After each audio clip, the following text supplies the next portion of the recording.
El camino del reino, Chaclacayo, Lima, Perú, 25 de enero del 2022. Las lecturas de hoy están tomadas de Hechos de los Apóstoles, capítulo 22, versículos del 13 al 16, o de lo contrario, capítulo 9, versículos del 1 al 22. El Salmo 117, entre paréntesis 116, versículos del 1 al 2. El Evangelio está tomado de Marcos 16, versículos del 15 al 18. El tema de hoy, conversión de San Pablo. Queridos amigos de la Palabra de Dios, hoy celebramos la conversión de San Pablo. La primera lectura de los Hechos de los Apóstoles la he tomado de Hechos capítulo 9, versículos del 1 al 22, y nos trae la más increíble intervención de Jesús en la vida de un hombre orgullosamente judío y que creía que persiguiendo a la iglesia, él cumplía con la voluntad de Dios. El Evangelio nos recuerda la misión que Jesús nos dejó a cada uno de nosotros. ¿Asombrado? Pues sí, tú tienes una misión que cumplir desde donde te encuentras. Primera lectura. Lectura de los Hechos de los Apóstoles, capítulo 9, versículos del 1 al 22. En aquellos días Saulo seguía echando amenazas de muerte contra los discípulos del Señor. Fue a ver al sumo sacerdote y le pidió cartas para las sinagogas de Damasco, autorizándolo a traerse presos a Jerusalén a todos los que seguían el nuevo camino, hombres y mujeres. En el viaje cerca ya de Damasco, de repente una luz celeste lo envolvió con su resplandor. Cayó a tierra y oyó una voz que le decía: «Saulo, Saulo, ¿por qué me persigues?». Preguntó él: «¿Quién eres, Señor?». Respondió la voz: «Soy Jesús, a quien tú persigues. Levántate, entra en la ciudad, y allí te dirán lo que tienes que hacer». Sus compañeros de viaje se quedaron mudos de estupor, porque oían la voz, pero no veían a nadie. Saulo se levantó del suelo y aunque tenía los ojos abiertos, no veía. Lo llevaron de la mano hasta Damasco. Allí estuvo 3 días ciego, sin comer ni beber. Había en Damasco un discípulo que se llamaba Ananías. El Señor lo llamó en una visión. «Ananías», respondió él. «Aquí estoy, Señor». El Señor le dijo: «Ve a la calle mayor, a casa de Judas, y pregunta por un tal Saulo de Tarso. Está orando y ha visto a un cierto Ananías que entra y le impone las manos para que recobre la vista». Ananías contestó: «Señor, he oído a muchos hablar de ese individuo y del daño que ha hecho a tus santos en Jerusalén. Además, trae autorización de los sumos sacerdotes para llevarse presos a todos los que invocan tu nombre». El Señor le dijo: «Anda, ve, que ese hombre es un instrumento elegido por mí para dar a conocer mi nombre a pueblos y reyes y a los israelitas. Yo le enseñaré lo que tiene que sufrir por mi nombre». Salió Ananías, entró en la casa, le impuso las manos y dijo: «Hermano Saulo, el Señor Jesús, que se te apareció cuando venías por el camino, me ha enviado para que recobres la vista y te llenes del Espíritu Santo». Inmediatamente se le cayeron de los ojos una especie de escamas y recobró la vista. Se levantó y lo bautizaron. Comió y le volvieron las fuerzas. Se quedó unos días con los discípulos de Damasco y luego se puso a predicar en las sinagogas, afirmando que Jesús es el Hijo de Dios. Los oyentes quedaban pasmados y comentaban: ¿no es este el que se ensañaba en Jerusalén contra los que invocan ese nombre? ¿Y no había venido aquí precisamente para llevarse los detenidos ante los sumos sacerdotes? Pero Pablo se crecía y tenía confundidos a los judíos de Damasco, demostrando que Jesús es el Mesías. Palabra de Dios, te alabamos, Señor. Pablo es el nombre griego de Saulo. En hebreo se dice Saulo, de raza hebrea y de religión judía, oriundo de Tarso de Cilicia, ciudad situada en el suroeste de la actual Turquía. Vivió en el siglo I después de Cristo. Pablo fue por tanto contemporáneo de Jesús, aunque se presume que no llegaron a encontrarse en vida. Saulo de Tarso fue educado en el fariseísmo, una de las facciones del judaísmo del siglo I. Como él mismo narra en uno de sus escritos, la carta a los Gálatas, su celo por el judaísmo le llevó a perseguir al naciente grupo de los cristianos, Gálatas 1 del 13 al 14, a los que consideraba contrarios a la pureza de la religión judía. Él juraba que cumplía la voluntad de Dios. Saulo había sido discípulo de Gamaliel, pero ¿quién fue este hombre? Gamaliel, en griego, recompensa de Dios, en hebreo, Gamliel, fariseo y eminente doctor en la ley, nieto de Gilel, y el primero de solo 7 rabinos que recibieron el título de Rabán, nuestro maestro o maestro grande, en lugar del título corriente de Rabí, mi maestro. Fue miembro del Sanedrín en la época apostólica, años del 6 al 50 después de Cristo. Famoso erudito hebreo, cuyo discípulo más ilustre fue Saulo de Tarso, Hechos 22, versículo 3. Fue estudiante de literatura griega y dirigente de la escuela liberal de pensamiento entre los judíos. Cuando el Sanedrín enfurecido trató de matar a los apóstoles, Gamaliel aconsejó prudencia en base a que si la nueva doctrina era de Dios, no la podrían destruir, pero si era de los hombres, se desvanecería. Hechos 5, versículos del 34 al 39. Dios usó este consejo dado por Gamaliel para darle un respiro necesario a la nueva iglesia naciente. Pero en una ocasión, camino de Damasco, lleno de celo y furia, con cartas en las que lo autorizaban a traer a los cristianos encadenados a Jerusalén y a echarlos en la cárcel, Jesús mismo se le reveló preguntándole: ¿por qué me persigues? Y le llamó para seguirle, como antes lo había hecho con los apóstoles.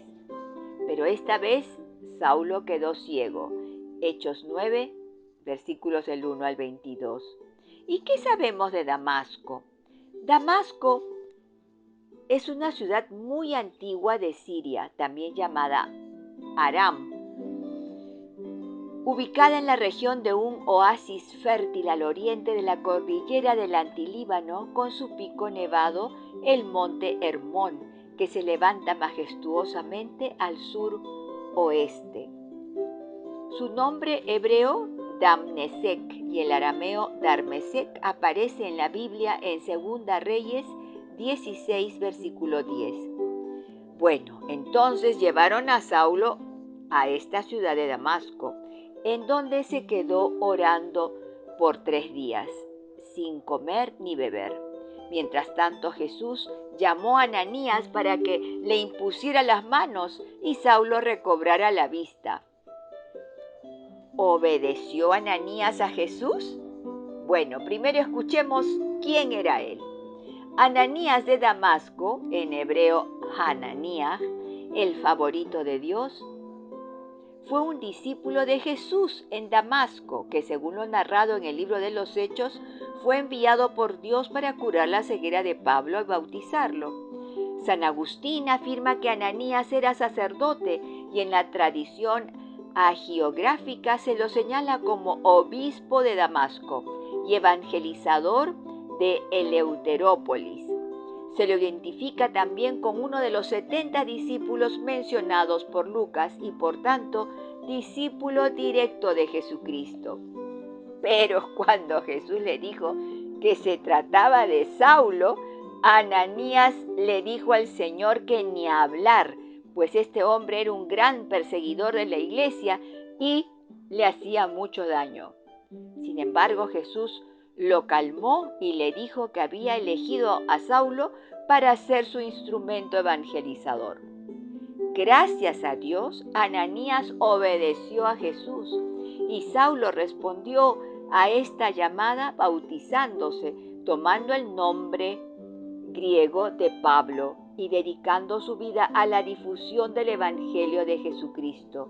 Hechos 26, versículos del 4 al 18.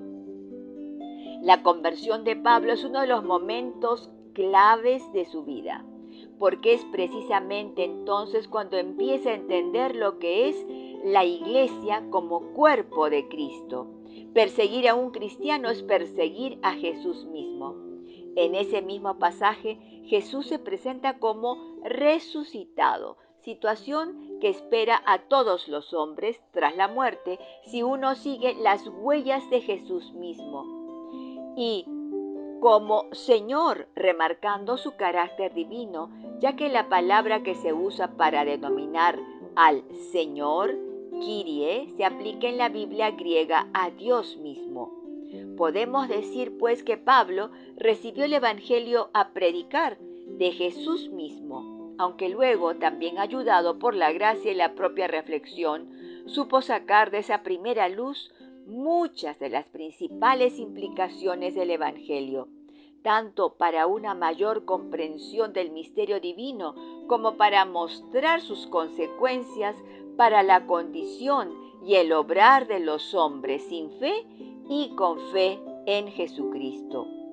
Pablo, en el momento de su conversión, es presentado con rasgos de profeta, al que se le asigna una misión muy concreta, como Jesús le dice a Ananías, el que había de bautizar a Pablo: vete, porque este es mi instrumento elegido para llevar mi nombre ante los gentiles, los reyes y los hijos de Israel. Yo le mostraré lo que deberá sufrir a causa de mi nombre. Hechos 9 del 15 al 16. El Señor también dijo al mismo Pablo: yo soy Jesús a quien tú persigues, pero levántate y ponte en pie, porque me he dejado ver por ti para hacerte ministro y testigo de lo que has visto y de lo que todavía te mostraré. Yo te libraré de tu pueblo y de los gentiles a los que te envío, para que abras sus ojos y así se conviertan de las tinieblas a la luz y del poder de Satanás a Dios, y reciban el perdón de los pecados y la herencia entre los santificados por la fe. Hechos 26 del 15 al 18. San Pablo llevó a cabo su misión de predicar el camino de la salvación, realizando viajes apostólicos, fundando y fortaleciendo comunidades cristianas en las diversas provincias del Imperio Romano por las que pasaba: Galacia, Asia, Macedonia, Acaya, etc. Los escritos del Nuevo Testamento nos presentan a un Pablo escritor y predicador. Cuando llegaba a un sitio, Pablo acudía a la sinagoga, lugar de reunión de los judíos, para predicar el Evangelio. Después acudía a los paganos, los gentiles, esto es, los no judíos. Después de dejar algunos lugares, ya sea por haber dejado la predicación inconclusa, ya sea para responder a las preguntas que le enviaban desde esas comunidades, Pablo empezó a escribir cartas que pronto serían recibidas en las iglesias con una particular reverencia. El Nuevo Testamento nos ha transmitido 14 de ellas que tienen su origen en la predicación de Pablo: la carta a los romanos, a los corintios, a los gálatas, a los efesios, a los filipenses, a los colosenses, a los tesalonicenses, a Timoteo, a Tito, a Filimón y a los hebreos. Aunque no son de fácil datación, podemos decir que la mayoría de estas cartas fueron escritas durante la década que va del año 50 al 60 después de Cristo. El centro del mensaje predicado por Pablo es la figura de Cristo, la redención obrada por Cristo, cuya acción se pone en relación muy estrecha con la del Padre y con la del Espíritu. Marca un punto de inflexión en la situación del hombre y en su relación con Dios mismo. Antes de la redención, el hombre caminaba en el pecado, cada vez más alejado de Dios, pero ahora está el Señor, el Kyrios, que ha resucitado y ha vencido a la muerte y al pecado, y que constituye una sola unidad con los que creen y reciben el bautismo. En este sentido, se puede decir que la clave para entender la teología paulina es el concepto de conversión, la metanoia en griego, como paso de la ignorancia a la fe, de la ley de Moisés a la ley de Cristo, del pecado a la gracia. ¡Aleluya! Aprendamos de una vez el gran poder espiritual que tiene el ser obedientes. Oremos con el Salmo responsorial 117, entre paréntesis 116, y responderemos: vayan al mundo entero y proclamen el Evangelio. Alaben al Señor todas las naciones, aclamando todos los pueblos. Respondemos: vayan al mundo entero y proclamen el Evangelio. Firme es tu misericordia con nosotros. Su fidelidad dura por siempre. Respondemos: vayan al mundo entero y proclamen el Evangelio. Lectura del Santo Evangelio según San Marcos, capítulo 16, versículos del 15 al 18. Respondemos: gloria a ti, Señor. En aquel tiempo se apareció Jesús a los 11 y les dijo: vayan al mundo entero y proclamen el Evangelio a toda la creación. El que crea y se bautice se salvará. El que se resista a creer será condenado. A los que crean les acompañarán estos signos: echarán demonios en mi nombre, hablarán lenguas nuevas, cogerán serpientes en sus manos, y si beben un veneno mortal no les hará daño. Impondrán las manos a los enfermos y quedarán sanos. Palabra del Señor. Gloria a ti, Señor Jesús. Queridos, al escuchar este Evangelio, Jesús mismo nos está invitando a ser sus instrumentos. Esos instrumentos evangelizadores, como Pablo fue invitado a hacerlo.